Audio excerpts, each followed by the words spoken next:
Hi dear friends, welcome to chalkboard stories. അപ്പോൾ 8ാം ക്ലാസ്സിലെ 6ാമത്തെ ചാപ്റ്ററാണ് സയൻസിലെ ലോഹങ്ങളും അലോഹങ്ങളും എന്നുള്ളത്. അപ്പോൾ നമുക്ക് എന്ത് ചെയ്യാം, ചാപ്റ്ററിലേക്ക് പോകാം. അപ്പോൾ നമ്മൾ ഇതിന് തൊട്ട് മുമ്പുള്ള ചാപ്റ്റർ ഏതായിരുന്നു? മൂലകങ്ങളും സംയുക്തങ്ങളും എന്നുള്ളതായിരുന്നു. നമ്മൾ എന്തൊക്കെയാണ് മൂലകങ്ങൾ, എന്തൊക്കെയാണ് സംയുക്തം എന്നൊക്കെയുള്ള ഡിഫറൻസിയേഷൻ പറഞ്ഞിരുന്നു. ഇനി നമുക്ക് പഠിക്കേണ്ടത് ലോഹങ്ങളെയും അലോഹങ്ങളെയും പറ്റിയാണ് നമുക്ക് പഠിക്കാനുള്ളത്. ഉണ്ടോ? നമുക്ക് എല്ലാവർക്കും അറിയാം, ബേസിക് ആയിട്ട് നമ്മുടെ വീടുകളിലെ പാത്രങ്ങൾ എന്ന് പറയുന്നത് പലതരം ലോഹങ്ങൾ കൊണ്ടാണ് നിർമ്മിക്കുന്നത്, അല്ലേ? അപ്പൊ അത്തരം ലോഹങ്ങളെയാ ഏതൊക്കെയാണ് നമ്മൾ സാധാരണയായിട്ട് ഉപയോഗിക്കുന്നതെന്നാണ് അവർ ആദ്യമേ തന്നെ ചോദിച്ചിരിക്കുന്നത്. ഏതൊക്കെയാണ് നമ്മൾ ഉപയോഗിക്കുന്ന പാത്രങ്ങൾ എന്ന് പറയുന്നത്?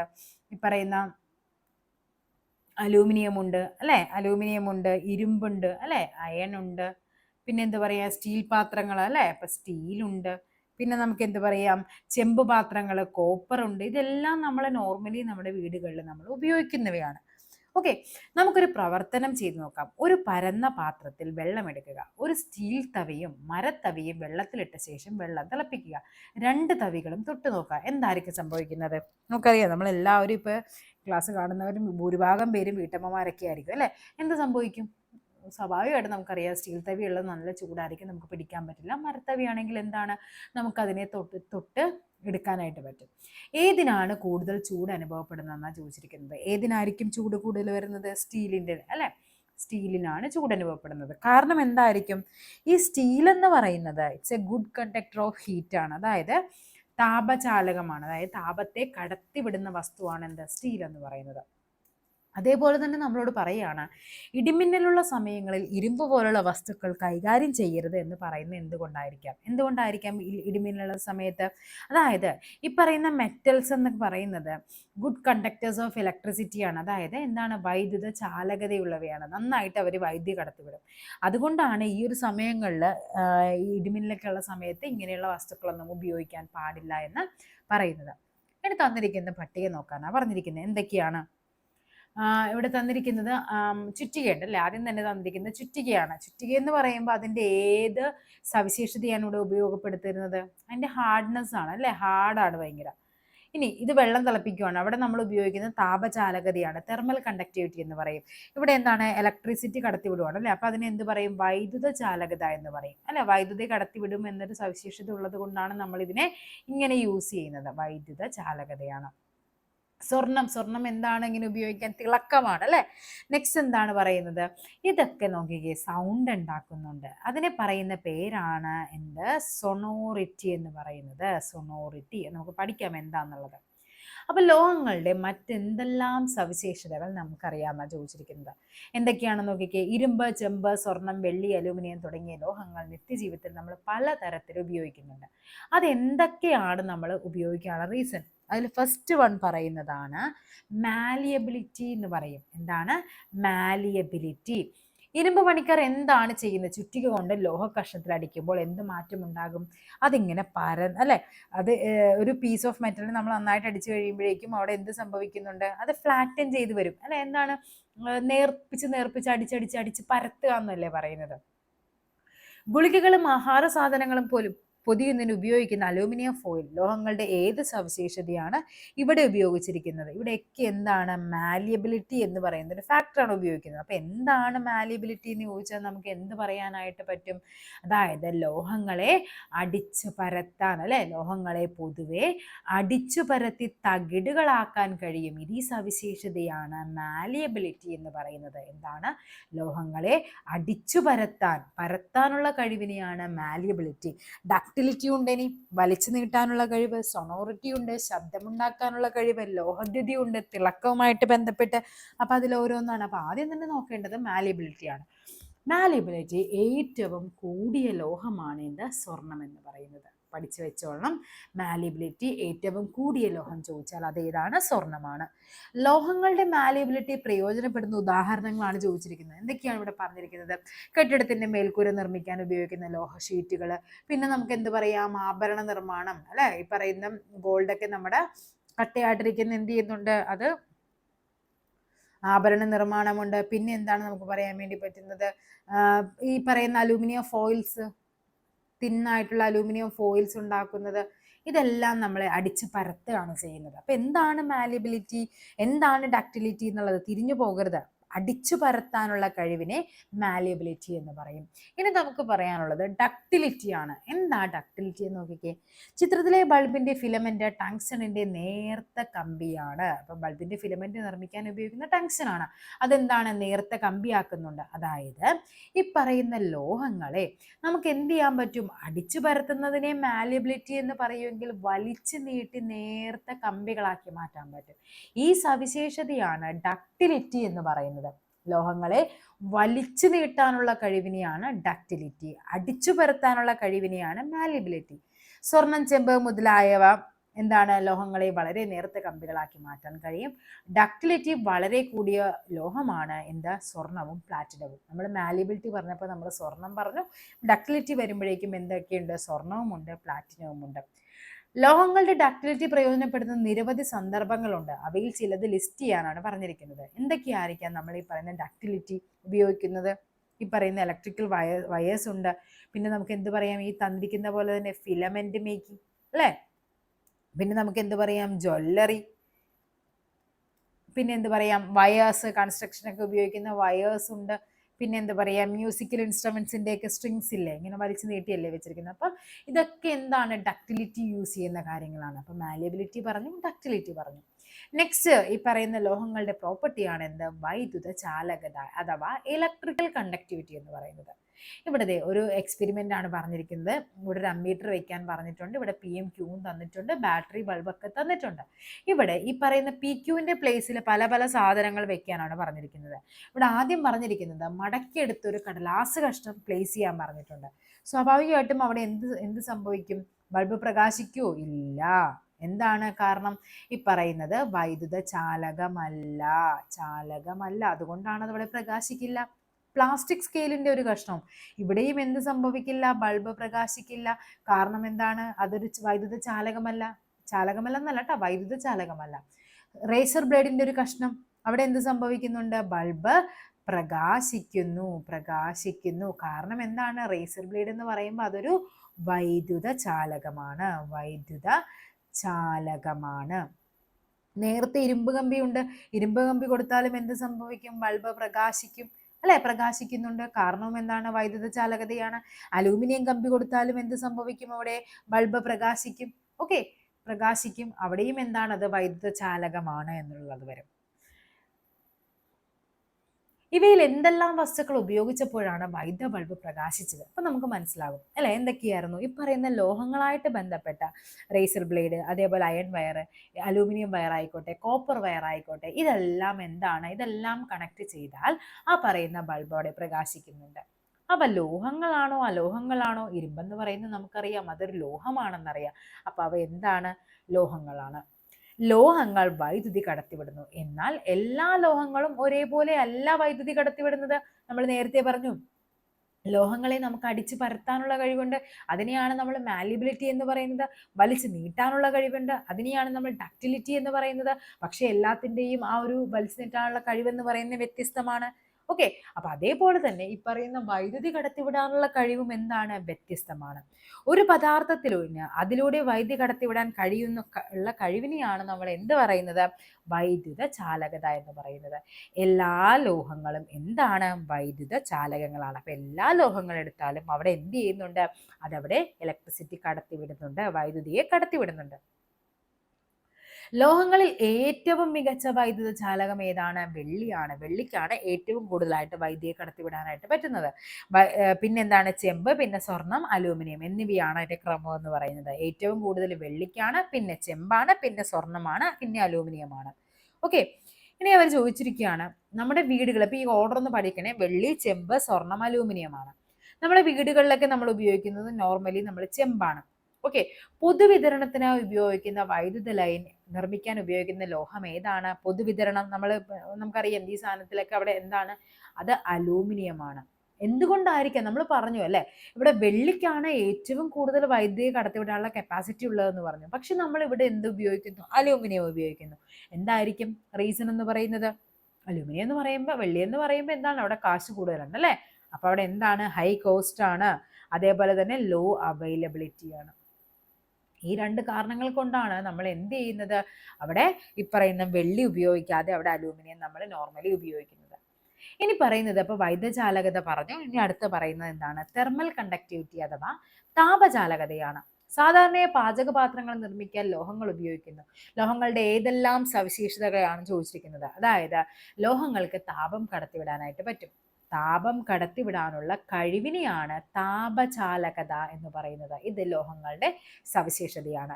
ലോഹങ്ങളിൽ തന്നെ മികച്ച താപചാലകം ഏതാണ്? വെള്ളിയാണ്. താരതമ്യേന താപചാലക കൂടിയവയാണ് അലൂമിനിയം, ചെമ്പ് എന്നിവ. അപ്പൊ നമ്മൾ നേരത്തെ പറഞ്ഞത് ഏതാണ്? വൈദ്യുതചാലകത ഏറ്റവും കൂടുതലുള്ളത് വെള്ളിക്കാണ്. അതേപോലെ തന്നെ തെർമൽ കണ്ടക്ടിവിറ്റി, അപ്പൊ ഇലക്ട്രിക്കൽ കണ്ടക്ടിവിറ്റിയും ആർക്കാണ്? വെള്ളിക്കാണ്. തെർമൽ കണ്ടക്ടിവിറ്റിയും ഏറ്റവും കൂടുതൽ ആർക്കാണ്? ഈ പറയുന്ന വെള്ളിക്കാണ്. ഓക്കെ ആണല്ലോ. പാചകപാത്രങ്ങൾ നിർമ്മിക്കാനായിട്ട് നോർമലി നമ്മൾ എന്താണ് ഉപയോഗിക്കുന്നത്? അലൂമിനിയം വ്യാപകമായിട്ട് ഉപയോഗിക്കുന്നുണ്ട്. അതിനുള്ള റീസൺ എന്താണ്? ഒന്നെന്ന് പറയുന്നത് ഈ പറയുന്ന താപചാലകതയാണ്, തെർമൽ കണ്ടക്ടിവിറ്റി, താപചാലകത. പിന്നെയുള്ള റീസൺ എന്ന് പറഞ്ഞാൽ എന്തായിരിക്കും? അത് മാലിയബിലിറ്റി ആണ്. മാലിയബിലിറ്റി, നമുക്കതിനെ എന്ത് ചെയ്യാൻ പറ്റുന്നുണ്ട്? ഈ പറയുന്ന പല ടൈപ്പിലായിട്ട് അടിച്ചു പരത്തി പാത്രങ്ങളാക്കാനുള്ള കഴിവുണ്ട്. അതുകൊണ്ടാണ് അതിന് എന്ത് ചെയ്യുന്നത്? നമ്മൾ പാത്രങ്ങൾ നിർമ്മിക്കാനായിട്ട് ഉപയോഗിക്കുന്നത്. അലോഹമായ കാർബണിന്റെ 2 രൂപാന്തരങ്ങളാണ് എന്തൊക്കെ? വജ്രവും ഗ്രാഫൈറ്റും. വജ്രത്തിന്റെയും ഗ്രാഫൈറ്റിന്റെയും വിവിധ തരം ഉപയോഗങ്ങൾക്ക് കാരണം അവയുടെ സവിശേഷതകളാണ്. താപചാലകത കൂടിയ പദാർത്ഥങ്ങളിൽ ഒന്നാണ് വജ്രം എന്ന് പറയുന്നത്. ഗ്രാഫൈറ്റിന് ഉയർന്ന വൈദ്യുത ചാലകതയാണ് ഉള്ളത്. അതിനാൽ ഇലക്ട്രോഡായി ഗ്രാഫൈറ്റ് ഉപയോഗിക്കുന്നുണ്ട്. ഓക്കെ, അപ്പൊ എന്തൊക്കെയാണ് നമ്മൾ പറഞ്ഞത് നോക്കിക്കേ. അലോഹമാണ് എന്ത്? അലോഹമായ കാർബണിന്റെ രൂപാന്തരമാണ്. വജ്രവും ഉണ്ട്, ഗ്രാഫൈറ്റും ഉണ്ട്. അവയുടെ സവിശേഷതകൾ എന്തൊക്കെയാന്ന് നോക്കാം. താപചാലകത കൂടുതലാണ്. അതുകൊണ്ട് പിന്നെ എന്താണ്? ഗ്രാഫൈറ്റിന് എന്തുണ്ട്? ഉയർന്ന വൈദ്യുതചാലകതയുണ്ട്. അതുകൊണ്ട് എന്തായിട്ട് ഉപയോഗിക്കുന്നുണ്ട്? ഗ്രാഫൈറ്റ് ഇലക്ട്രോഡായിട്ട് ഗ്രാഫൈറ്റ് ഉപയോഗിക്കുന്നുണ്ട്. ഗ്ലാസ് മുറിക്കാനായിട്ട് നമ്മൾ വജ്രം ഉപയോഗിക്കുന്നതിന് കാരണം അതിൻ്റെ ഉയർന്ന കാഠിന്യമാണ്. വജ്രത്തിലും ഗ്രാഫൈറ്റിലും കാർബൺ ആറ്റങ്ങളെ തമ്മിൽ ബന്ധിപ്പിച്ചിരിക്കുന്ന വ്യത്യാസമാണ് അവയുടെ തികച്ചും വ്യത്യസ്തമായ സവിശേഷതകൾക്ക് കാരണം. നമ്മൾ പറഞ്ഞ എന്താണ്? ഈ പറയുന്ന കാർബണിന്റെ 2 ഫോംസ് ആണ്. ഈ പറയുന്ന വജ്രവും ഉണ്ട്, ഗ്രാഫൈറ്റും ഉണ്ട്. പക്ഷെ രണ്ടിൻ്റെയും എന്താണ്? അതിൻ്റെ പർപ്പസും ഒക്കെ എന്താണ്? വ്യത്യാസമാണ്. അതിനുള്ള റീസൺ ആണ് ആരാ പറയുന്നത്? ഓക്കെ, ഒന്നിനെന്താണ്? വൈദ്യുതചാലകത ഭയങ്കര കൂടുതലാണ്, വജ്രത്തിന് നല്ല കാഠിന്യമുണ്ട്. ഓക്കെ ആണല്ലോ. അപ്പൊ ഇപ്പൊ നമ്മൾ ഇതുവരെയും പറഞ്ഞത് മാലിയബിലിറ്റി പറഞ്ഞു, ഡക്റ്റിലിറ്റി പറഞ്ഞു, തെർമൽ കണ്ടക്ടിവിറ്റി പറഞ്ഞു, ഇലക്ട്രിക്കൽ കണ്ടക്ടിവിറ്റി പറഞ്ഞു. ഇനി നെക്സ്റ്റ് പറയേണ്ട ഒരു ടോപ്പിക്കാണ് എന്താ? സൊണോറിറ്റി. ഓക്കെ, സ്കൂളിൽ മണി മുഴങ്ങുന്നത് ദൂരെ നിന്നാലും നമുക്ക് കേൾക്കാൻ കഴിയും. ചിലങ്ക കിലുങ്ങുന്നതും വിലത്താളത്തിന്റെ ശബ്ദവും കേൾക്കാൻ നല്ല ഇമ്പമുള്ളതല്ലേ എന്ന്. അല്ലെ? നേരാണ്, നമുക്കറിയാം. ഇവയൊക്കെ നമ്മൾ ദൂരെ നിൽക്കുമ്പോൾ തന്നെ കേൾക്കാൻ പറ്റും. സ്കൂളിൽ മണി മുഴക്കുന്നതിനായി ഒരു മരക്കഷ്ണമാണ് ഉപയോഗിക്കുന്നതെങ്കിലോ കണ്ട, ഇവയെല്ലാം ഉണ്ടാക്കിയിരിക്കുന്ന ലോഹങ്ങൾ കൊണ്ടാണ്. അല്ലെ? നമുക്കറിയാം സ്കൂളിലെ മണി മുഴക്കുന്നത് ഒരു ലോഹത്തിന്റെ അല്ലെ, ഒരു പാത്രമായിരിക്കും ഇങ്ങനെ കിടക്കുന്നത്. എന്തുകൊണ്ടായിരിക്കും അവിടെ ആ ഒരു ശബ്ദത്തിന്റെ വ്യത്യാസം വരുന്നത്? അതായത് നമുക്ക് ഇപ്പറയുന്ന ഉപരിതലത്തിൽ കട്ടിയുള്ള വസ്തു കൊണ്ട് തട്ടുമ്പോൾ പ്രത്യേകതരം ശബ്ദം പുറപ്പെടുവിക്കാൻ ലോഹങ്ങൾക്കൊരു കഴിവുണ്ട്. ഇതിനെയാണ് സൊണോറിറ്റി എന്ന് പറയുന്നത്. സൊണോറിറ്റി, സൗണ്ട് ഉണ്ടാക്കാനുള്ള കഴിവിനെയാണ് സൊണോറിറ്റി പറയുന്നത്. അപ്പൊ നമ്മൾ ലോഹങ്ങളുടെ സവിശേഷതകൾ എന്തൊക്കെ പറഞ്ഞു? മാലിയബിലിറ്റി, അടിച്ചു പരത്താനുള്ള കഴിവ്, ഡക്റ്റിലിറ്റി, വലിച്ചു നീട്ടാനുള്ള കഴിവ്, സൊണോറിറ്റി, ശബ്ദമുണ്ടാക്കാനുള്ള കഴിവ്, തെർമൽ കണ്ടക്ടിവിറ്റി അഥവാ താപചാലകത, താപം കടത്തിവിടാനുള്ള കഴിവ്, ഇലക്ട്രിക്കൽ കണ്ടക്ടിവിറ്റി അഥവാ വൈദ്യുത ചാലകത എന്ന് പറയുന്നത് എന്താണ്? വൈദ്യുതിയെ കടത്തിവിടാനുള്ള കഴിവുണ്ട്. നെക്സ്റ്റ് ലോഹദ്യുതിയാണ്. മെറ്റാലിക് ക്ലസ്റ്റർ എന്ന് പറയും. എന്താണ് ലോഹദ്യുതി എന്ന് പറയുന്നത്? ഒരു ഇരുമ്പാണി എടുത്ത് സാൻഡ് പേപ്പർ കൊണ്ട് ഉരസി നോക്കുക. എന്ത് മാറ്റമാണ് കാണുന്നത്? സ്വർണം, വെള്ളി തുടങ്ങിയ ലോഹങ്ങൾക്ക് സ്വാഭാവികമായി തന്നെ എന്തുണ്ട്? ഈ പറയുന്നൊരു തിളക്കമുണ്ട്. ഒരു കഷ്ണം സോഡിയം കത്തി ഉപയോഗിച്ച് മുറിക്കുന്നത് നിരീക്ഷിക്കുക. പുതിയതായി രൂപം കൊള്ളുന്ന പ്രതലത്തിന് നല്ല തിളക്കം ഉണ്ടാകും. ഓക്കെ, ഇപ്പറയുന്ന ലോഹങ്ങളുടെ പ്രതലത്തിനുണ്ടാകുന്ന ഒരു തിളക്കത്തെയാണ് മെറ്റാലിക് ലസ്റ്റർ അഥവാ ലോഹദ്യുതി എന്ന് പറയുന്നത്. ഈ ഒരു പേര് പഠിച്ചു വെക്കണേ. ലോഹദ്യുതി എന്ന് പറയുന്നത് എന്താണ്? Metallic lustre. എന്താണ്? ലോഹങ്ങളുടെ പ്രതലത്തിനുണ്ടാകുന്ന തിളക്കമാണ്. ചില ലോഹങ്ങൾ മുറിക്കുമ്പോഴോ ഉരസുമ്പോഴോ ആണ് ലോഹദ്യുതി കാണിക്കുന്നത്. എല്ലാ ലോഹങ്ങളുടെയും ലോഹദ്യുതി ഒരേപോലെയാണോ? അല്ല, ഒരിക്കലും അല്ല. നമ്മൾ നേരത്തെ പറഞ്ഞ പോലെ തന്നെ വ്യത്യസ്തമാണ്. എന്തിനൊക്കെയാണ് നമ്മൾ ലോഹദ്യുതി ഉപയോഗിക്കുന്നത്? ആ ഒരു ഫീച്ചർ നമ്മൾ ഉപയോഗിക്കുന്നത് എന്തിനൊക്കെയായിരിക്കും? ആഭരണങ്ങൾ നിർമ്മിക്കാൻ. പിന്നെ എന്താണ്? മിറേഴ്സ്, റിഫ്ലക്റ്റേഴ്സ് ഒക്കെ നിർമ്മിക്കാനായിട്ട്. പിന്നെ നമ്മൾ കുക്ക് വെയർ, നമുക്കറിയാം നല്ല തിളങ്ങുന്ന പാത്രങ്ങൾ എന്നൊക്കെ പറയത്തില്ലേ, ഇതൊക്കെ ഉപയോഗിക്കാനായിട്ട് നമ്മൾ ഈ ലോഹദ്യുതി എന്നൊരു പ്രോപ്പർട്ടിയാണ് നമ്മൾ അവിടെ യൂസ് ചെയ്യുക, അല്ലെ, ഉപയോഗിക്കുന്നത്. നെക്സ്റ്റ് പറയുന്നത് കാഠിന്യമാണ്. നമ്മൾ ആദ്യമേ പറഞ്ഞു, അവിടെ ചുറ്റിക കാണിച്ചിട്ട് ചുറ്റികയുടെ എന്ത് പ്രോപ്പർട്ടിയാണ് നമ്മളോട് ഉപയോഗിക്കുന്നതെന്ന് പറഞ്ഞു, അത് കാഠിന്യമാണെന്ന് പറഞ്ഞു. അടുത്ത ഏതാണ്? സോഡിയം ലോഹം കത്തി ഉപയോഗിച്ച് എളുപ്പത്തിൽ മുറിക്കാൻ സാധിക്കും. ചെമ്പ്, അലൂമിനിയം, സ്വർണം മുതലായവ ഇങ്ങനെ ഉപയോഗിക്കാൻ പറ്റുമെന്നാണ് ചോദിക്കുന്നത്. അതായത് ഈ പറയുന്ന മൃദുലോഹങ്ങൾ എന്ന് പറയുന്ന ഒരു കാറ്റഗറി ഉണ്ട്. അപ്പൊ അതൊന്ന് പഠിച്ചു വെച്ചേക്കാം. മൃദുലോഹങ്ങൾ എന്താന്നുള്ളത് ലിഥിയം, സോഡിയം, പൊട്ടാസ്യം എന്നിവ മൃദുലോഹങ്ങളാണ്. ഓക്കെ, എന്താണ് മൃദുലോഹങ്ങൾക്ക് എക്സാമ്പിൾസ് ആണ്? സോഫ്റ്റ് മെറ്റൽസ് എന്ന് പറയും. പഠിച്ചു വെക്കണം പേര്. ലിഥിയം ഉണ്ട്, പൊട്ടാസ്യം ഉണ്ട്, അതേപോലെ സോഡിയം ഉണ്ട്. ഈ പറയുന്ന സോഡിയത്തിനെയൊക്കെയാണ് നമ്മൾ എന്ത് ചെയ്യാൻ പറ്റുന്നത്? കത്തി കൊണ്ട് മുറിക്കാനായിട്ട് പറ്റുന്നത്. ഓക്കെ ആണല്ലോ. അതായത് ലോഹങ്ങൾ പൊതുവെ കാഠിന്യമുള്ളവയാണ്. അതിൽ ഖരാവസ്ഥയിൽ കാണപ്പെടുന്നു, അല്ലെ? അവ സ്വാഭാവികമായിട്ട്. ഇനി ദ്രാവകാവസ്ഥയിലുള്ള ലോഹങ്ങളുണ്ടോ? ഉണ്ട്, ദ്രാവകാവസ്ഥയിലുള്ളതും ഉണ്ട്. ഓക്കെ, ലോഹങ്ങൾക്ക് പൊതുവെ ഉയർന്ന ദ്രവനിലയാണുള്ളത്. ദ്രവനില എന്ന് പറഞ്ഞാൽ എന്താണ്? Melting point. അതായത് നമ്മൾ പെട്ടെന്ന് നമുക്കതിനെ മെൽറ്റിംഗ് പോയിന്റ് എന്ന് പറഞ്ഞാൽ എന്താണ്? ഒരു പെർട്ടിക്കുലർ ടെമ്പറേച്ചർ കൊടുത്തു കഴിയുമ്പോൾ അത് മെൽറ്റ് ആവാൻ തുടങ്ങും. അതിനെയാണ് നമ്മൾ മെൽറ്റിംഗ് പോയിന്റ് എന്ന് പറയുന്നത്, അഥവാ ദ്രവനില എന്ന് പറയുന്നത്. ദ്രാവകമായി മാറാനുള്ള ഒരു അവസ്ഥയാണ്. അപ്പൊ ഇവിടെ ലോഹങ്ങളാവുമ്പോൾ എന്താണ്? അതിന് ഒത്തിരി നേരം ചൂടാക്കിയാലാണ് അവിടെ എന്ത് സംഭവിക്കുന്നത്? അത് മെൽറ്റ് ആവുന്നത്. ഇനി ഗാലിയം, സീസിയം എന്നിവ താഴ്ന്ന ദ്രവനിലയുള്ള ലോഹങ്ങളാണ്. ഗാലിയം, സീസിയം നമ്മുടെ ഉള്ളം കയ്യിൽ വെച്ചാൽ അവ ഉരുകും. നല്ല ചൂടുള്ള ദിവസങ്ങളിൽ അവ ദ്രാവകാവസ്ഥയിൽ കാണപ്പെടുന്നു. അപ്പൊ ഏതൊക്കെയാണ്? ഗാലിയം, സീസിയം ഒക്കെ നമ്മുടെ കയ്യിൽ വെച്ചാൽ മതി, അത് എന്ത് ചെയ്യാനായിട്ട്? അലുത്തു പോകാനായിട്ട്. ലോഹങ്ങൾ പൊതുവെ ഉയർന്ന തിളനിലയിലാണ്, ബോയിലിംഗ് പോയിന്റ് എന്ന് പറയും. ഇരുമ്പാണി, അലൂമിനിയം കമ്പി തുടങ്ങിയ പലതരം ലോഹവസ്തുക്കൾ, ചെറിയ മരക്കഷ്ണം, കരിക്കട്ട, തെർമോക്കോൾ, കോർക്ക് മുതലായവ ഓരോന്നായി ഒരു ബീക്കറിലെ ജലത്തിലേക്ക് ഇടുക. എന്തൊക്കെയായിരിക്കും സംഭവിക്കുന്നതെന്ന് യോജിക്കുന്നത്? കുറെ സാധനങ്ങൾ പൊങ്ങിക്കിടക്കും, അല്ലെ? അതായത് എന്താണ് ഇവിടെ പറയാനുള്ളത്? ലോഹങ്ങൾക്ക് പൊതുവെ ഉയർന്ന സാന്ദ്രതയാണ്. കേട്ടോ, നെക്സ്റ്റ് പോയിന്റ് ആണ് പറയുന്നത്. അപ്പൊ ലോഹങ്ങളെ പറ്റി നമ്മൾ എന്തൊക്കെ പറഞ്ഞു? ഇവിടെ ആദ്യമേ പറഞ്ഞു ലോഹങ്ങൾക്ക് കാഠിന്യമുണ്ടെന്ന് പറഞ്ഞു, ദ്രവനില കൂടുതലാണെന്ന് പറഞ്ഞു, തിളനില കൂടുതലാണെന്ന് പറഞ്ഞു, സാന്ദ്രത കൂടുതലാണ്. അതുകൊണ്ടാണ് ഈ പറയുന്ന ഈ കരിക്കട്ടയും തെർമോക്കോളും ഒക്കെ എന്ത് ചെയ്യും? പൊങ്ങിക്കിടക്കും. ഈ പറയുന്ന ആണിയും അതൊക്കെ എന്ത് ചെയ്യും? നേരെ താഴത്തേക്ക് പോകും. സാന്ദ്രത കുറഞ്ഞ ലോഹങ്ങൾ ഉൾപ്പെട്ടവയാണ് ലിഥിയം, സോഡിയം, പൊട്ടാസ്യം. നമ്മൾ പറഞ്ഞതാണ് സോഫ്റ്റ് മെറ്റൽസ് അഥവാ മൃദുലോഹങ്ങൾ എന്നുള്ളത്. അപ്പൊ അവക്ക് മൂന്നിനും എന്താണ്? സാന്ദ്രത കുറവാണ്. പൊതുവെ ഖരാവസ്ഥയിൽ കാണപ്പെടുന്നതും ഉയർന്ന താപവൈദ്യുത ചാലകതകൾ കാണിക്കുന്നതും തിളക്കവും കാഠിന്യവുമുള്ളതുമായ വസ്തുക്കളെയാണ് നമ്മൾ ലോഹങ്ങൾ എന്ന് പറയുന്നത്. അപ്പൊ ഇത്രയും നേരം പഠിച്ച കാര്യങ്ങൾ അവരെ ക്രോഡീകരിച്ച് പറഞ്ഞിരിക്കുകയാണ്. നെക്സ്റ്റ് പറയുന്നത്, അപ്പൊ ലോഹങ്ങൾ കഴിഞ്ഞു. ലോഹങ്ങളുടെ പ്രോപ്പർട്ടീസ് ഒക്കെ നമ്മൾ പറഞ്ഞു. എന്തൊക്കെയായിരുന്നു ലോഹങ്ങളുടെ സവിശേഷതകൾ നമ്മൾ പറഞ്ഞത്, അല്ലെ? ഹൈ ഡെൻസിറ്റി ഉണ്ട്, അല്ലെ? സാന്ദ്രത കൂടുതലാണെന്ന് പറഞ്ഞു. മെറ്റാലിക് ക്ലസ്റ്റർ, ലോഹദ്യുതി പറഞ്ഞു. സൊണോറിറ്റി, ഡക്ടിലിറ്റി, മാലിയബിലിറ്റി പറഞ്ഞു. പിന്നെ ഹീറ്റും ഇലക്ട്രിസിറ്റി പറഞ്ഞു. ഹൈ മെൽറ്റിംഗ് പോയിന്റ് ആണെന്ന് പറഞ്ഞു. ഹൈ ബോയിലിംഗ് പോയിന്റ് ആണെന്ന് പറഞ്ഞു. ഇതെല്ലാം നമ്മുടെ ലോഹത്തിന്റെ സവിശേഷതകളാണ്. അപ്പൊ അതെന്ത് ചെയ്യുക? നിങ്ങളത് സ്റ്റേറ്റ്മെന്റ് ആയിട്ട് എണ്ണി എണ്ണി തന്നെ പഠിക്കുക. സൊണോറിറ്റി, താഴെ തന്നിരിക്കുന്ന ലോഹത്തിന്റെ സവിശേഷതകളിൽ പെടുന്നത് എന്നൊക്കെ പറഞ്ഞ് ചോദിക്കാം. ഇനി നോക്കിക്കേ, അലോഹങ്ങളിലേക്ക് വരുവാണ്. അവിടെ വരുമ്പോൾ എന്താണ്? അലോഹങ്ങൾ പൊതുവെ കാഠിന്യം കുറവാണ്, സൊണോറിറ്റി കാണിക്കുന്നില്ല, സാധാരണയായി താപചാലകങ്ങളല്ല. ഓക്കെ, ഇതൊക്കെയാണ് എന്താ ഈ പറയുന്ന അലോഹങ്ങളുടെ പ്രത്യേകത എന്ന് പറയുന്നത്. അതേപോലെ തന്നെ അവർക്ക് വെരി ലോ ബോയിലിംഗ് പോയിന്റ് ആയിരിക്കും. ബോയിലിംഗ് പോയിന്റ്, മെൽറ്റിംഗ് പോയിന്റ് ഒക്കെ നമ്മൾ ലോഹങ്ങൾക്ക് കൂടുതലാണെന്ന് പഠിച്ചു. ഇവിടെ എന്താണ്? അത് ഭയങ്കര കുറവായിരിക്കും.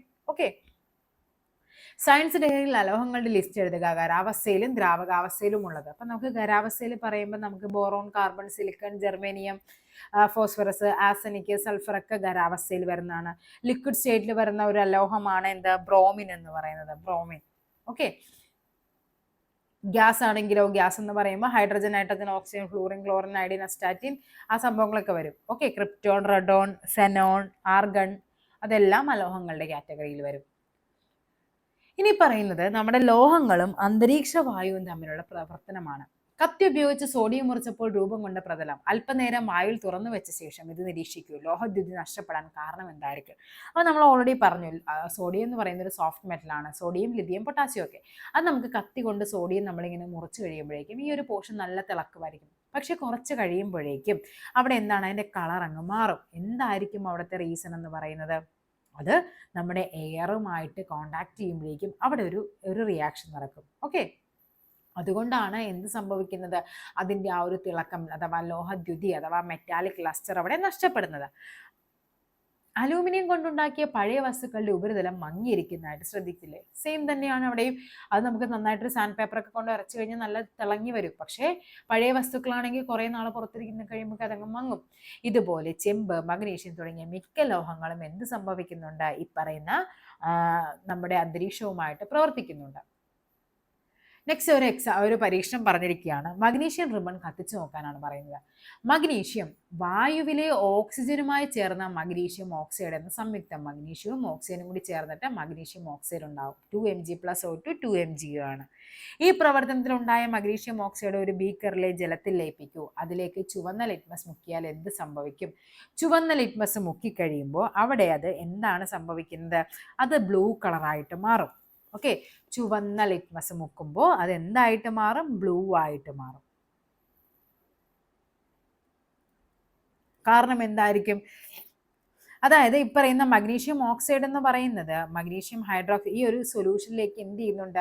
അത് അവിടെ ഹൈഡ്രോക്സൈഡ് ആയിട്ട് മാറും. അപ്പോൾ അതെന്ന് പറഞ്ഞാൽ എന്താണ്? ബേസ് ആൽക്കലിയാണ്. അതുകൊണ്ടാണ് നമ്മൾ ആസിഡ്സ് ആൻഡ് ആൽക്കലിയിൽ നമ്മൾ പറയുന്നുണ്ട്, ആസിഡ് എന്ന് പറയുമ്പോൾ എന്താണ്? ആസിഡൊക്കെ നമ്മുടെ മുഖത്തൊക്കെ വീണ് കഴിഞ്ഞാൽ ചുമന്ന് വരും അല്ലേ? കയ്യിൽ വീണാൽ പൊള്ളും, ചുമന്ന് വരും. അപ്പോൾ ആസിഡ് എന്ന് പറയുന്നത് എപ്പോഴും ചുവപ്പാണ് കാണുന്നത്. പക്ഷേ ഇവിടെ എന്താണ്? അവിടെ അത് നമുക്ക് എന്താണ്? ബേസ് ആയിട്ടാണ്, ആൽക്കലി ആയിട്ടാണ് കാണുന്നത്. അതായത് നോക്കിക്കേ, മഗ്നീഷ്യം ഓക്സൈഡ് ജലത്തിൽ ലയിച്ചുണ്ടാകുന്ന, അതായത് നമ്മൾ പറഞ്ഞു മഗ്നീഷ്യവും ഓക്സിജനും കൂടി കൂടിച്ചേർന്നിട്ട് മഗ്നീഷ്യം ഓക്സൈഡ് ഉണ്ടാകും. അത് നമ്മൾ ജലത്തിൽ മഗ്നീഷ്യം ഓക്സൈഡ് ആകും. അതിനെ നമ്മൾ ജലവുമായിട്ട് കൂട്ടിച്ചേർക്കുമ്പോൾ നമുക്ക് അവിടെ എന്തുണ്ടാവുന്നുണ്ട്? ഹൈഡ്രോക്സൈഡ്, മഗ്നീഷ്യം ഹൈഡ്രോക്സൈഡ് എന്നൊരു ഫോം ആവട്ടെ അവിടെ ഉണ്ടാവുന്നുണ്ട്. അതിനെയാണ് നമുക്ക് എന്ത് പറയുന്നത്? ബേസ്, ആൽക്കലി എന്ന് പറയുന്നത്. വെള്ളി, സ്വർണം, പ്ലാറ്റിനം മുതലായവ ഒഴികെയുള്ള മിക്ക ലോഹങ്ങളും വായുവിലെ ഓക്സിജനുമായി പ്രവർത്തിച്ച് അവയുടെ ഓക്സൈഡ് ഉണ്ടാക്കുന്നു. അല്ലെ, നമുക്ക് അതുകൊണ്ടാണല്ലോ നമ്മൾ ഈ പറയുന്നത് സ്വർണ്ണമൊക്കെ ഇട്ടിട്ട് നടക്കുന്നത്. അത്ര പെട്ടെന്നൊന്നും എന്ത് ചെയ്യുന്നില്ല, അത് പ്രവർത്തിക്കത്തില്ല. മിക്ക ലോഹ ഓക്സൈഡുകളും ജലത്തിന്റെ സാന്നിധ്യത്തിൽ ബേസിക് സ്വഭാവം പ്രകടിപ്പിക്കുന്നു. ചില ലോഹങ്ങൾ ഓക്സിജന് പുറമെ വായുവിലെ ജലാംശം, കാർബൺ ഡൈ ഓക്സൈഡ് എന്നിവയൊക്കെ എന്ത് ചെയ്യുന്നുണ്ട്? പ്രവർത്തിക്കുന്നുണ്ട്. ലോഹ ഓക്സൈഡുകൾ എന്ന് പറയുന്നത് പൊതുവെ എന്താണ്? ബേസിക് ആണ്. ഓക്കെ, ബേസിക് സ്വഭാവമുള്ളവയാണ് ലോഹ ഓക്സൈഡുകൾ എന്ന് പറയുന്നത്. മറ്റേതാണെങ്കിൽ എന്താണ്? അസിഡിക്കും, മറ്റേത് ബേസിക്കും. കണ്ടോ, ലോഹ ഓക്സൈഡുകൾ പൊതുവെ ഇപ്പം എന്താണ്? ബേസിക് സ്വഭാവമുള്ളവയാണ്. അപ്പൊ ഇനി അടുത്ത് പറയുന്നത്, നമ്മളിപ്പോ ലോഹ ഓക്സൈഡുകളല്ലേ, നമ്മൾ ലോഹങ്ങളും പഠിച്ചു, അലോഹങ്ങളും പഠിച്ചു. അപ്പൊ ലോഹ ഓക്സൈഡ് പഠിച്ചത് നമ്മൾ അടുത്ത് എന്ത് പഠിക്കണം? അലോഹ ഓക്സൈഡ് പഠിക്കണം. ഓക്കെ, കാർബൺ ഓക്സിജനുമായി സംയോജിച്ചാൽ കാർബൺ ഡൈ ഓക്സൈഡ് ഉണ്ടാകും. അങ്ങനെയാണ് ഈ പറയുന്ന സോഡാവെള്ളം ഉണ്ടാകുന്നത്. എങ്ങനെയാണ്? കാർബൺ ഡൈ ഓക്സൈഡിനെ ഉയർന്ന മർദ്ദത്തിൽ ലയിപ്പിച്ചിട്ടാണ് എന്തുണ്ടാക്കുന്നത്? സോഡാവെള്ളം ഉണ്ടാക്കുന്നത്. ഓക്കെ, സോഡാവെള്ളത്തിൽ അടങ്ങിയിരിക്കുന്ന ആസിഡ് ഏതാണ്? കാർബോണിക് ആസിഡ് ആണ്. എന്താണ്? Carbonic acid. സോഡാ വെള്ളത്തിൽ നീല ലിറ്റ്മസ് പേപ്പർ മുക്കി നോക്കുമ്പോൾ എന്ത് സംഭവിക്കും? സോഡാ വെള്ളം എന്ന് പറയുമ്പോൾ അതെന്താണ്? നമുക്കറിയാം, അത് ഒരു ബേസ് ആണ്, അല്ല ആസിഡ് ആണ് അല്ലെ? ആസിഡ് ആണെങ്കിൽ എന്താണ്? നീല ലിറ്റ്മസ് മുക്കിക്കഴിഞ്ഞാൽ അത് ചുവപ്പാകും. സോഡാ വെള്ളത്തിന് ആസിഡിക് സ്വഭാവമാണുള്ളത്. ഇതിലുണ്ടാകുന്ന ആസിഡ് ഏതാണ്? കാർബോണിക് ആസിഡ് ആണ്. കണ്ടോ? അപ്പൊ സോഡാ വെള്ളത്തിലുള്ള ആസിഡ് ഏതാണ്? കാർബോണിക് ആസിഡ് ആണ്. അലോഹ ഓക്സൈഡുകൾ പൊതുവെ അസിഡിക് സ്വഭാവമുള്ളവയാണ്. നമ്മൾ നേരത്തെ പറഞ്ഞ എന്താണ്? ലോഹ ഓക്സൈഡുകൾ പൊതുവെ ബേസിക് സ്വഭാവമുള്ളവയാണ്. അലോഹ ഓക്സൈഡുകൾ പൊതുവെ അസിഡിക് സ്വഭാവമുള്ളവയാണ്. നെക്സ്റ്റ് വരുന്നത് ലോഹനാശനമാണ്. അടുക്കളയിൽ ഉപയോഗിക്കുന്ന ഇരുമ്പ് കത്തികൾ നന്നായി തുടച്ച് ജലാംശം നീക്കം ചെയ്ത് സൂക്ഷിച്ചില്ലെങ്കിൽ തുരുമ്പിക്കുന്നതായി കണ്ടിട്ടില്ലേ? ചെമ്പ് ക്ലാവ് പിടിക്കുന്നത് കണ്ടിട്ടില്ലേ? ലോഹങ്ങൾ അന്തരീക്ഷ വായുമായി പ്രവർത്തിക്കുന്നതാണ് ഇതിന് കാരണം. അപ്പൊ നമ്മൾ പറയാണ് കൊറോഷൻ അഥവാ ലോഹനാശനം. ഈ പറയുന്ന ലോഹങ്ങൾ നമ്മൾ ഉപയോഗിച്ചില്ലെങ്കിൽ എന്ത് സംഭവിക്കും? ഇപ്പൊ ഇരുമ്പിന്റെ ചീനച്ചട്ടിയാണ്, നമ്മൾ കുറെ നാൾ ഉപയോഗിക്കാതിരുന്നു നമ്മൾ അതങ്ങ് എടുത്തു കഴിഞ്ഞാൽ നല്ല രസമായിരിക്കും അല്ലെ? നിറയെ തുരുമ്പ് പിടിച്ച് നമുക്കത് പെട്ടെന്നൊന്നും പിന്നെ ഉപയോഗിക്കാൻ പറ്റില്ല. പിന്നെ തുരുമ്പ് മുഴുവൻ നമ്മൾ കളയേണ്ടി വരും. അലൂമിനിയത്തിന്റെ ഉപരിതലം തിളക്കം നഷ്ടപ്പെട്ട് മങ്ങിയിരിക്കുന്നതിനുള്ള കാരണവും എന്താണ്? ഈ പറയുന്ന ലോഹനാശനമാണ്. ലോഹങ്ങൾ അന്തരീക്ഷ വായുവിലെ വിവിധ ഘടകങ്ങളുമായി രാസപ്രവർത്തനത്തിൽ ഏർപ്പെട്ട സംയുക്തങ്ങളായി മാറുന്നു. ഈ പ്രക്രിയയെ പറയുന്ന പേരാണ് കൊറോഷൻ അഥവാ ലോഹനാശനം എന്ന് പറയുന്നത്. ഇരുമ്പ് തുരുമ്പിക്കുന്ന പ്രക്രിയയെ സ്വാധീനിക്കുന്ന പല ഘടകങ്ങളുണ്ട്. അവ ഏതെല്ലാമാണ് നോക്കാം. ഓക്കെ, നോക്കാം നമുക്ക് എന്തൊക്കെയാണ്. ഈർപ്പരഹിതമായ ടെസ്റ്റ് ട്യൂബുകളും, കോർക്ക്, തുരുമ്പെടുക്കാത്ത തിളക്കമുള്ള ഇരുമ്പാണി, പിന്നെന്താണ്? നിർജ്ജല കാൽസ്യം ക്ലോറൈഡ്, കറിയുപ്പ്, സാധാരണ വെള്ളം, ഡിസ്റ്റിൽഡ് വാട്ടർ, തിളപ്പിച്ച ഡിസ്റ്റിൽഡ് വാട്ടർ, എണ്ണ, ഇവയൊക്കെ എടുക്കാനാണ് പറഞ്ഞിരിക്കുന്നത്. അപ്പൊ എന്താണ്? 4 കോർക്ക് വേണം, 4 തുരുമ്പെടുക്കാതെ തിളക്കമുള്ള ഇരുമ്പാണി വേണം, പിന്നെന്താണ്? നിർജ്ജല കാൽഷ്യം ഒക്കെ വേണം നമുക്ക്. നോക്കാം നമുക്ക് എന്തൊക്കെയാണ് അവിടെ ചെയ്യേണ്ടതെന്ന്. 4 ടെസ്റ്റ് ട്യൂബുകൾ എടുക്കുന്നു. ഓരോന്നിലും തിളക്കമുള്ള തുരുമ്പില്ലാത്ത ഓരോ ഇരുമ്പാണ് നിക്ഷേപിക്കുന്നു. ഒന്നാമത്തെ ടെസ്റ്റ് ട്യൂബിൽ നമ്മൾ എന്താ ചെയ്യുന്നത്? ഡിസ്റ്റിൽഡ് വാട്ടർ ഒഴിക്കും. രണ്ടാമത്തേൽ അല്പം കറിയുപ്പിടും. മൂന്നാമത്തെ ടെസ്റ്റ് ട്യൂബിൽ തിളപ്പിച്ച ഉടനെയുള്ള ഡിസ്റ്റിൽഡ് വാട്ടർ ഒഴിക്കും. ഇനി എന്താണ്? ഇതിന്റെ ഇതിലേക്ക് ആണി മുങ്ങത്തക്ക വിധത്തിൽ ഇടും. മൂന്നാമത്തെ ടെസ്റ്റ് ട്യൂബിൽ ജലോപരിതലം പൂർണ്ണമായും മൂടുന്ന വിധത്തിൽ എണ്ണ ഒഴിക്കണം. കണ്ടാ?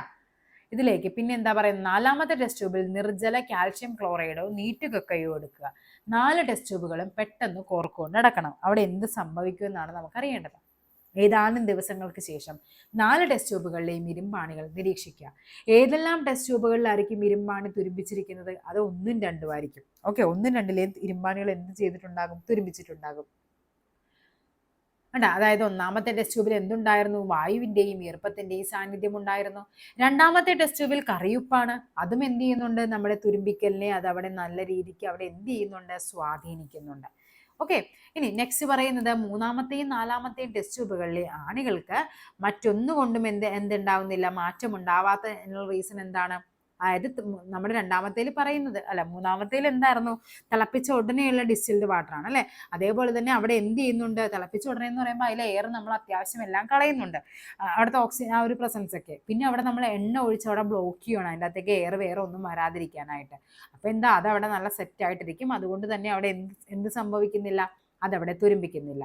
നാലാമത്തെ എന്ന് പറയുമ്പോൾ അവിടെ കാൽഷ്യം ക്ലോറൈഡ് അല്ലെ, അല്ലെങ്കിൽ ക്വിക്ലൈമാണ് നമ്മൾ പറയുന്നത്. അതെന്ന് പറയുന്നത് നമ്മുടെ ചുറ്റുവട്ടത്തുള്ള മോയ്സ്ചർ വരുമ്പോഴാണ് ഇത് തുരുമ്പിക്കുന്നത്. ഈ മോയ്സ്ചറിന് എല്ലാത്തിനെയും അത് അബ്സോർബ് ചെയ്യും. അതുകൊണ്ടാണ് അതും എന്ത് ചെയ്യുന്നത്? തുരുമ്പിക്കാത്തത്. മനസ്സിലായല്ലോ? ഇവിടെ എല്ലാം പറഞ്ഞിട്ടുണ്ട്. നിർജ്ജല കാൽഷ്യം ക്ലോറൈഡ് വായുവിലെ ഈർപ്പത്തെ വളരെ വേഗത്തിൽ ആഗിരണം ചെയ്യുന്നു. സിലിക്ക, ജെല്ല്, നീറ്റ് കക്ക തുടങ്ങിയവയൊക്കെ നമുക്ക് ഇതിനായിട്ട് ഉപയോഗിക്കാൻ പറ്റും. ഈ പരീക്ഷണത്തിൽ നിന്നും മനസ്സിലാക്കിയത് ഇരുമ്പ് തുരുമ്പിക്കുന്ന പ്രവർത്തനത്തെ സ്വാധീനിക്കുന്ന ഘടകങ്ങളാണ് നമ്മളോട് ചോദിച്ചിരിക്കുന്നത്. എന്തൊക്കെയാണ്? മെയിനായിട്ട് പറയുന്നത് എയർ, അതേപോലെ ഉപ്പിന്റെ അംശം, ഇതൊക്കെയാണ് നമുക്ക് തുരുമ്പിക്കാനുള്ള റീസൺ എന്ന് പറയുന്നത്. അന്തരീക്ഷ വായുവിലെ ഓക്സിജൻ, ജലാംശം തുടങ്ങിയവയുമായി രാസപ്രവർത്തനത്തിൽ ഏർപ്പെടുമ്പോഴാണ് ഇരുമ്പ് തുരുമ്പിക്കുന്നത്. കറിയപ്പ് പോലെയുള്ള ലവണങ്ങളുടെ സാന്നിധ്യവും തുരുമ്പിക്കൽ എന്ത് ചെയ്യുന്നുണ്ട്? വേഗത്തിൽ ആക്കുന്നുണ്ട്. കടൽ തീരത്തുള്ള വീടുകളിലെ ഇരുമ്പ് ജനാല കമ്പികളൊക്കെ തുരുമ്പിക്കുന്നത് എന്തായിരിക്കും? അവിടെ ഈർപ്പവും വരുന്നുണ്ട്, ഈ പറയുന്ന ഉപ്പിന്റെ അംശവും വരുന്നുണ്ട്. അതിന്റെ കാരണം അവിടെയുള്ള അന്തരീക്ഷ വായുവിൽ ലവണങ്ങളുടെ സാന്നിധ്യമുള്ളത് കൊണ്ടാണ്. ഇരുമ്പ് കൂടാതെ നിത്യജീവിതത്തിൽ നാം ഉപയോഗിക്കുന്ന ഏതെല്ലാം ലോഹങ്ങളാണ് അന്തരീക്ഷ വായുമായുള്ള പ്രവർത്തനം വഴി നാശം സംഭവിക്കുന്നത്? ഈ പറയുന്ന ചെമ്പ് പറയാം, അതേപോലെ അലൂമിനിയം പറയാം. ഓക്കെ, പിന്നെ നമുക്ക് പറയാം സിൽവർ അല്ലെ, കുറെ നാൾ കഴിയുമ്പോൾ കറുത്ത് വരും. പിന്നെ അതേപോലെ സിങ്ക്, ഇതെല്ലാം എന്ത് ചെയ്യുന്നുണ്ട്? നാശം സംഭവിക്കുന്നുണ്ട്. രാസപ്രവർത്തന ശേഷി കൂടിയ സോഡിയവും പൊട്ടാസ്യവും മണ്ണെണ്ണയിലാണ് സൂക്ഷിക്കുന്നത്. എന്തുകൊണ്ടാണ് നമ്മൾ മണ്ണെണ്ണയിൽ സൂക്ഷിക്കുന്നത് എന്ന് പറയുന്നത്? ഈ പറയുന്ന ഇത് നമ്മുടെ ഏതൊക്കെയാണ്? സോഡിയവും ഉണ്ട്, പൊട്ടാസ്യവും ഉണ്ട്. ഇതൊക്കെ എന്താണ്? ഹൈലി റിയാക്റ്റീവ് മെറ്റൽസ് ആണ്. അവയൊക്കെ നമ്മുടെ അന്തരീക്ഷത്തിലെ ഓക്സിജനുമായിട്ടൊക്കെ കൂടി ചേർന്നാൽ ഇത് പെട്ടെന്ന് നശിഞ്ഞു പോകും. അതുകൊണ്ടാണ് ഇത് എന്ത് ചെയ്യുന്നത്? മണ്ണെണ്ണയിൽ സൂക്ഷിക്കുന്നത്. അപ്പോൾ മണ്ണെണ്ണയിൽ സൂക്ഷിക്കുന്നത് എന്തൊക്കെയാണ്? സോഡിയം ഉണ്ട്, പൊട്ടാസ്യം ഉണ്ട്. അതേപോലെ തന്നെ നാരങ്ങ മുറിച്ച ശേഷം നന്നായി തുടയ്ക്കാതെ വെക്കുന്ന ഇരുമ്പ് കത്തി തുരുമ്പിക്കും. അതിനുള്ള റീസൺ എന്തായിരിക്കും? നമുക്കറിയാം, നാരങ്ങയിൽ ആസിഡ് ഉണ്ട് അല്ലേ. എന്ത് ആസിഡാണ്? സിട്രിക് ആസിഡ് ഉണ്ട്. അതുകൊണ്ടാണ് എന്ത് സംഭവിക്കുന്നത്? പെട്ടെന്ന് അത് തുരുമ്പിക്കുന്നത്. ആസിഡുകളുടെ സാന്നിധ്യവും ഇരുമ്പ് വേഗം തുരുമ്പിക്കാനായിട്ട് സഹായിക്കുന്നുണ്ട്. അലൂമിനിയവും ഇരുമ്പും ആസിഡുകളുമായി പ്രവർത്തിക്കുന്നുണ്ട്. അച്ചാറുകൾ, തൈര് തുടങ്ങിയ പുളിരസമുള്ള ആഹാര പദാർത്ഥങ്ങൾ ഇരുമ്പ് പാത്രത്തിലും അലൂമിനിയം പാത്രത്തിലും സൂക്ഷിക്കാതിരിക്കാനുള്ള കാരണം എന്താണ്? ഈ പറയുന്ന അലൂമിനിയവും ഇരുമ്പൊക്കെ എന്ത് ചെയ്യുന്നുണ്ട്? ആസിഡുകളുമായിട്ട് പ്രവർത്തിക്കുന്നുണ്ട്.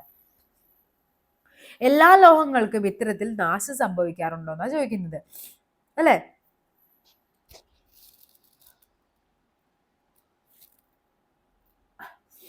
ഓക്കെ, അപ്പൊ നോക്കിക്കേ, അത്യാവശ്യം മിക്കതിനും എന്ത് ചെയ്യുന്നുണ്ട്? നാശം സംഭവിക്കുന്നുണ്ട് അല്ലെ. ഒരുമാതിരി എല്ലാ ലോഹങ്ങളും എന്ത് ചെയ്യുന്നുണ്ട്? ഈ പറയുന്ന എയറുമായിട്ട് കോണ്ടാക്ട് വരികയും അത് നശിഞ്ഞു പോകാറുമുണ്ട്.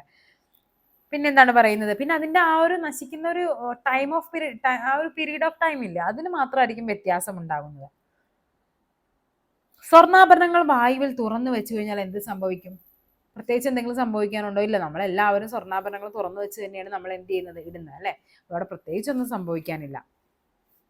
നെക്സ്റ്റ് പറയുന്നത് ലോഹനാശനം കൊണ്ടുള്ള ദോഷങ്ങൾ എന്തെല്ലാം എന്നാ ചോദിച്ചിരിക്കുന്നത്. ലോഹനിർമ്മിതമായ വസ്തുക്കൾക്ക് ബലക്ഷയം മൂലം പൊട്ടിപ്പോകുന്നുണ്ട്, വൈദ്യുത സർക്യൂട്ടുകൾ പ്രവർത്തിക്കാതെയാകുന്നുണ്ട്, ധനനഷ്ടം ഉണ്ടാകുന്നുണ്ട്. ലോകത്താകമാനം ഉൽപ്പാദിപ്പിക്കപ്പെടുന്ന ഇരുമ്പിന്റെ ഏകദേശം 20% ഓരോ വർഷവും തുരുമ്പിച്ച് ഉപയോഗശൂന്യമാകുന്നു.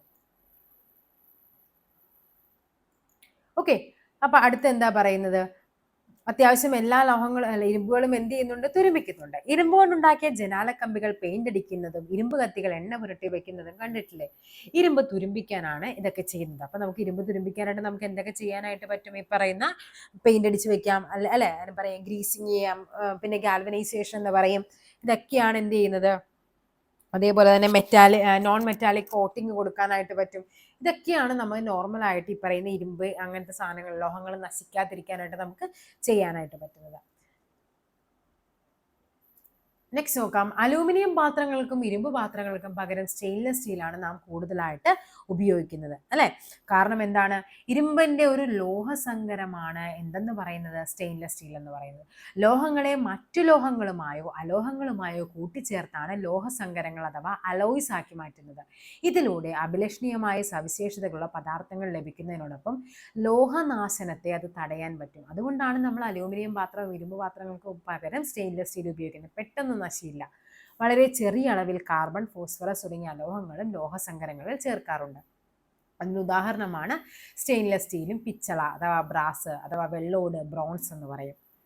ഇനി ആറന്മുള കണ്ണാടിയെ പറ്റിയാണ് പറയുന്നത്. പ്രസിദ്ധമായ ആറന്മുള കണ്ണാടി പേര് സൂചിപ്പിക്കുന്നത് പോലെ ഗ്ലാസ് കൊണ്ട് നിർമ്മിച്ചതല്ല. എന്തൊക്കെയാണ്? കോപ്പർ, ടിന്ന് എന്നിവ അടങ്ങിയ പ്രത്യേക ലോഹക്കൂട്ട് കൊണ്ടാണ് നിർമ്മിക്കുന്നത്. പരമ്പരാഗതമായി നിർമ്മിക്കുന്നവർക്ക് മാത്രം അറിയാവുന്ന രഹസ്യ ലോഹക്കൂട്ടാണ് ആറന്മുള കണ്ണാടിയുടെ സവിശേഷത. യന്ത്രത്തിന്റെ സഹായമില്ലാതെ കൈകൾ ഉപയോഗിച്ച് നിർമ്മിക്കുന്നു എന്നതാണ് ഇതിന്റെ മറ്റൊരു പ്രത്യേകത. ലോഹങ്ങളെ ഗ്ലാസ് പോലെ മിനുസപ്പെടുത്തി എടുക്കുന്നത് കൊണ്ട് സാധാരണ കണ്ണാടി പോലെ തന്നെ ഇതിലെ പ്രകാശത്തെ പ്രതിഫലിക്കാനായിട്ട് സഹായിക്കുന്നുണ്ട്. അങ്ങനെയാണ് ഇതിന് എന്ത് വരുന്നത്, ആറന്മുള കണ്ണാടി എന്ന് പറയുന്നത്. അപ്പൊ ലോഹനാശനം തടയാനുള്ള മാർഗങ്ങളാണ് ഇതിപ്പോ നമ്മൾ പറഞ്ഞത്. എന്തൊക്കെയാണ്? പെയിന്റ് അടിക്കാനായിട്ട് പറ്റും, ഗ്രീസ് ചെയ്യാനായിട്ട് പറ്റും, പിന്നെ ഗാൽവനൈസേഷൻ ചെയ്യാം, അലോയ്സ് ആയിട്ട് മാറ്റാം, നോൺ മെറ്റാലിക് കോട്ടിങ് കൊടുക്കാം. ഇരുമ്പ് കൊണ്ടുണ്ടാക്കിയ വസ്തുക്കൾ തുരുമ്പിക്കുമ്പോൾ അവയുടെ ഉപരിതലത്തിലുണ്ടാകുന്ന തുരുമ്പ് പാളികളായി ഇളകിപ്പോകുന്നു. കാലക്രമേണ ഇത്തരം വസ്തുക്കൾ പൂർണ്ണമായി നശിക്കുന്നു. എന്നാൽ അലൂമിനിയവും കോപ്പറും അന്തരീക്ഷ വായുവിൽ പ്രവർത്തിക്കുന്നുണ്ടെങ്കിലും ഇരുമ്പിനെ പോലെ പൂർണ്ണമായി നശിക്കില്ല. അലൂമിനിയത്തിന്റെ ഉപരിതലത്തിൽ അലൂമിനിയം ഓക്സൈഡ്, കോപ്പറിന്റെ ഉപരിതലത്തിൽ നമ്മൾ പറയും ക്ലാവ് പിടിച്ചെന്ന് പറയും. അതിനെ പറയുന്ന പേരെന്താണ്? ബേസിക് കോപ്പർ കാർബണേറ്റ് എന്നിവ ലോഹങ്ങളുടെ ഉപരിതലത്തിൽ ആവരണമായി വർത്തിക്കുന്നു. അതുകൊണ്ട് തന്നെ തുടർന്ന് നാശനത്തിൽ നിന്ന് സംരക്ഷിക്കപ്പെടുന്നു. എന്നാൽ ഇരുമ്പിന്റെ ഉപരിതലത്തിൽ തുരുമ്പ് ഒരു ആവരണമായി ഉണ്ടെങ്കിലും അതിൽ സൂക്ഷ്മ സുഷിരങ്ങൾ ഉള്ളതിനാൽ ലോഹം വീണ്ടും വീണ്ടും അന്തരീക്ഷവുമായി സമ്പർക്കത്തിൽ വരികയും അതങ്ങ് നശിച്ചങ്ങ് പോവുകയും ചെയ്യും. ഓക്കെ, ഇനി നമ്മുടെ മനുഷ്യ ശരീരത്തെ പറ്റിയാണ് പറയുന്നത്. നമ്മുടെ ശരീരത്തിലും ഉണ്ട് ഇതേപോലെ കുറേ ലോഹങ്ങൾ. മനുഷ്യ ശരീരത്തിന്റെ ശരിയായ പ്രവർത്തനത്തിന് ലോഹങ്ങളുടെ സാന്നിധ്യം ആവശ്യമാണ്. സോഡിയം, പൊട്ടാസ്യം, കാൽഷ്യം, ഇരുമ്പ്, കൊബാൾട്ട്, സിങ്ക് തുടങ്ങിയവ ഇവയിൽ ചിലതാണ്. സ്വതന്ത്ര ലോഹങ്ങളായല്ല ഇവ ശരീരത്തിൽ കാണപ്പെടുന്നത്. ശ്വാസകോശത്തിൽ നിന്ന് ശരീരകോശങ്ങളിലേക്ക് ഓക്സിജൻ എത്തിച്ചു കൊടുക്കുകയും കാർബൺ ഡൈ ഓക്സൈഡിനെ തിരികെ കൊണ്ടുപോവുകയും ചെയ്യുന്ന ഹീമോഗ്ലോബിനിൽ എന്തുണ്ട്? ഇരുമ്പിന്റെ സാന്നിധ്യമുണ്ട്. നമ്മൾ പഠിക്കുന്നുണ്ട് ഹീമോഗ്ലോബിൽ കാണുന്ന ലോഹം ഏതാണ്? ഇരുമ്പാണെന്ന് നമ്മൾ പഠിക്കുന്നുണ്ട്. ശരീരത്തിൽ ഏറ്റവും കൂടുതൽ കാണപ്പെടുന്ന ലോഹമാണ് എന്ത്? കാൽഷ്യം. P/Q ആണ്. എല്ലുകൾക്കും പല്ലുകൾക്കും ബലം നൽകുന്നതിന് പുറമെ രക്തസമ്മർദ്ദം നിയന്ത്രിക്കാനും കാൽഷ്യം സഹായിക്കുന്നുണ്ട്. അപ്പൊ ശരീരത്തിലെ രക്തസമ്മർദ്ദം നിയന്ത്രിക്കാൻ സഹായിക്കുന്ന ലോഹം ചോദിച്ചാൽ ഏതാണ്? കാൽഷ്യമാണ്. ശരീരത്തിന് സ്വയം നിർമ്മിക്കാനാവാത്തതിനാൽ ഈ ലോഹങ്ങളെല്ലാം ഭക്ഷണത്തിലൂടെ വേണ്ട അളവിൽ നമുക്ക് എത്തിച്ചേരേണ്ടതുണ്ട്.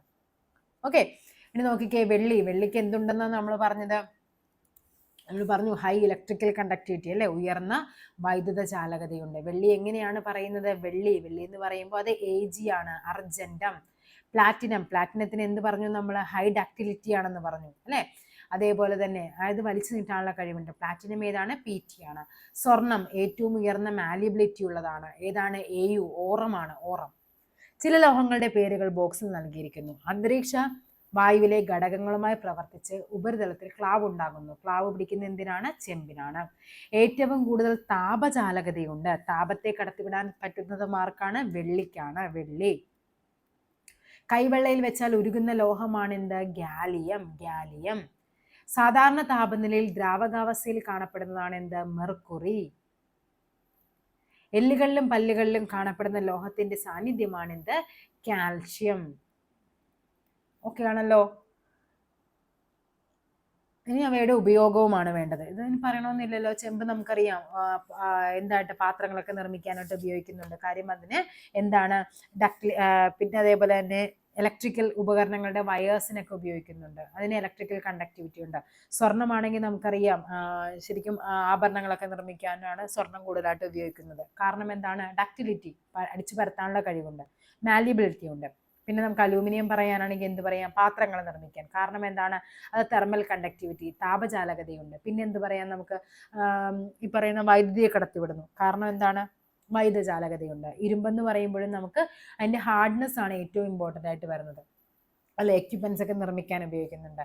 വെള്ളി ആണെങ്കിലോ ഓർണമെന്റ്സ് ഉണ്ടാക്കാനും അതേപോലെ തന്നെ അല്ലെ, വെള്ളി നമ്മൾ മെയിനായിട്ട് ഓർണമെന്റ്സിനും കോയിൻസ് ഒക്കെ ഉണ്ടാക്കാൻ ഉപയോഗിക്കും. കാര്യം അതിനെ എന്ത് ചെയ്യാൻ പറ്റും? മാലിബിലിറ്റി കൂടുതലാണ് അല്ലെ, നമുക്ക് എന്ത് ചെയ്യാൻ പറ്റും?